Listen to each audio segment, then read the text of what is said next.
Yo, it's bro Marcus from Morcini back on the video. Today we are doing the Road to Diamond for the Arctic 50. This is a gun that I just don't know why I like it. I like the gun, but like it has a horrible history.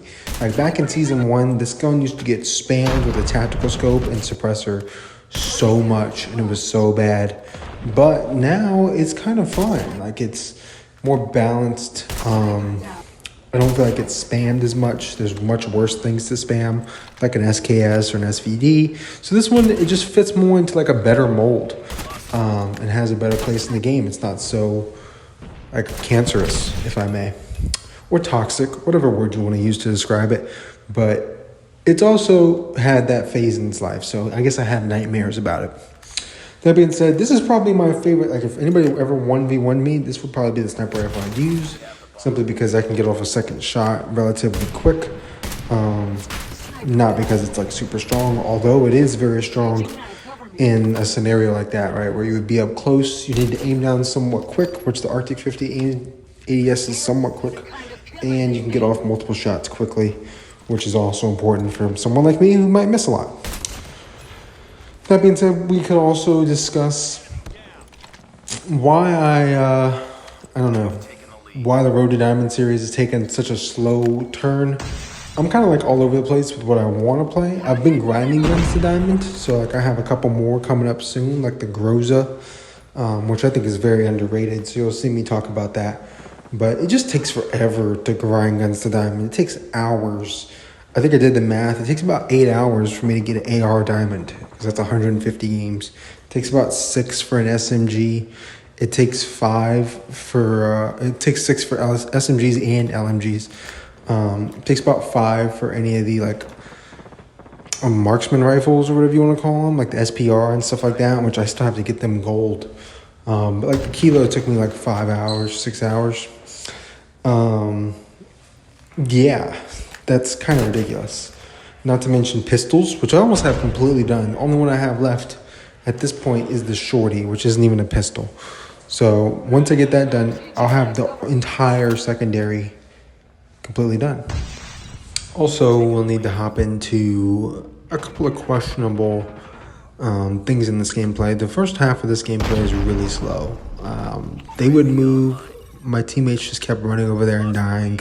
And it was just like, I don't want to go out there and die and then get put into spawn trap. So I kind of just held the stairwell because I knew they would keep coming up the stairwell and it would just kind of feed me kills. So that's why this first half of the game is just so slow. And it's just kind of because we're getting blender bobbled. You know what I mean? It's not even close. So once we get to the second half, that's where all the action is and the game picks up overall. That being said, this is Frontline, and that kind of has an effect because just the way Frontline plays, it's like you want to hold mid-map. Like the 50%, the 50-yard mark on any map that you're playing Frontline on is where you want to be, because that is pretty much how you're going to spawn trap people. You don't actually need to go into their spawn because they have spawn protection. But you want to stay at about the 50-yard mark, maybe, you know, go into their side a little bit and then pop back out to the 50-yard mark. But it's pretty much you're holding map. And then once you lose mid-map, then they kind of hold mid-map. But if anybody's pushing anybody's spawns, like that's how you die. Because they'll come out of their spawn quick and they'll have spawn protection and they'll eat a bunch of your bullets. And then once your bullets finally start to hit them, they can start shooting back. So that's an interesting thing about Frontline, you know, pretty much stay right outside their spawn.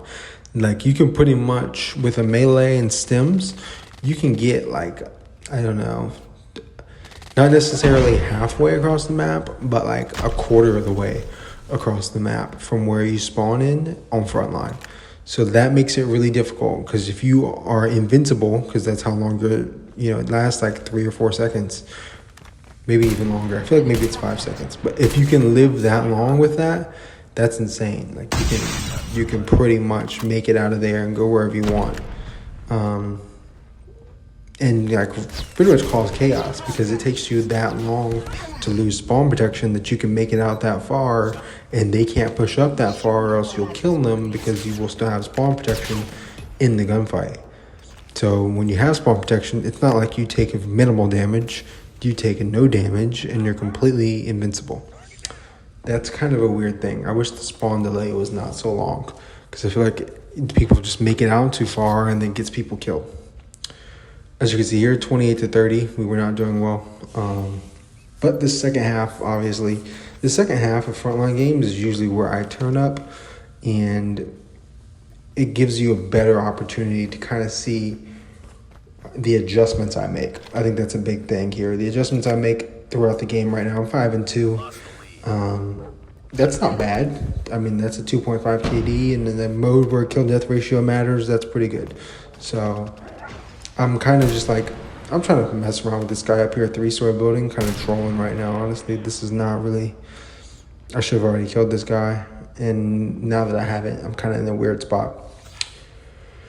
But a big thing I'm worried about is this right side alley. This is where this guy keeps pushing up and messing with us. So that's something I need to kind of hold down and be concerned about, because these guys over here are definitely going to cause us problems.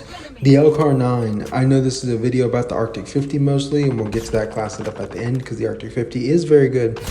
But the LCAR-9 is the best pistol in combo right now.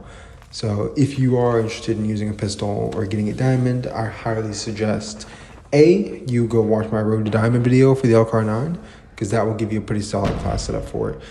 Or you start using it more, because I think it's definitely viable. It comes with a speed grip, so if you don't have a melee, since you lose the melee because you have the LCAR-9 now, LCAR-9 comes with a speed grip that allows you to literally run faster. So yeah, definitely suggest that to anybody interested in using the LCAR-9, because it is a viable option, which it really hasn't been prior. It's been fully auto, but the MW11 before the nerfs was better. The Deagle back when it was OP was better. Hell, even the Cyclovs are considered better. Even now, the Cyclovs aren't that bad. They've pretty much nerfed all the pistols into irrelevancy and just left the Cyclovs alone. So since they've done that, the Cyclovs are kind of like rising.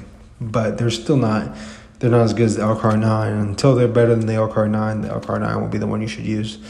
Even if the pistols have 80 round magazines, it doesn't really matter. The LCAR-9's 30 rounds, and it hits a lot harder, so that's the far better option. That being said, this is kind of where I start to pick up right here after that last death. I come back over here. I'm at 10 kills now, and I kind of have a better idea of what I want to do. I got Annihilator and pushing the spawn. Able to maybe get a picker here. Kind of just trying to figure out, feel them out, figure out what I can do to maneuver around the map. That comment right there, as you saw, just pop up on the screen.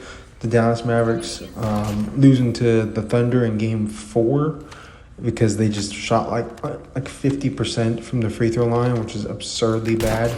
But they did that. Like, they were just god-awful, honestly. Look at that guy. I didn't even see that guy. I don't even know how I killed him. That being said, though, this is pretty much the end. I kind of like finesse my way out there, and I just kind of get a couple more freebie kills. And I'm at 4. I got 4 kills since I mentioned this. Now I'm up to 14. Able to get a 5th on that guy. That guy, I don't even know what he was thinking right there. Could have had one more there, but I kind of just bottled it. And get a poop grenade, throw the poop grenade out. Able to blow up a car with the poop grenade. And calling the Predator to kind of end this game off. So yeah, it puts me at about 17-5. Pretty good game. I know I kind of use a mix of guns. I'm just not a good sniper, as you guys have already know. If you've watched my sniping videos, you guys know I'm not a very good sniper. But I can kill people with a sniper. I'm not a flashy, quick scoping guy. You know what I mean? That's not me. Here we have the perk FMJ. Pretty important, being able to shoot through stuff. Assassin Sword Barrel to wall bang and ADS faster, I guess. Stopping power for stopping power and killing people. Stippled for ADS time, and the stock for ADS time. So thank you guys for watching. Like, comment, subscribe, turn on post notifications. Use this class setup. It's been your boy Marcus. I'm out. Peace.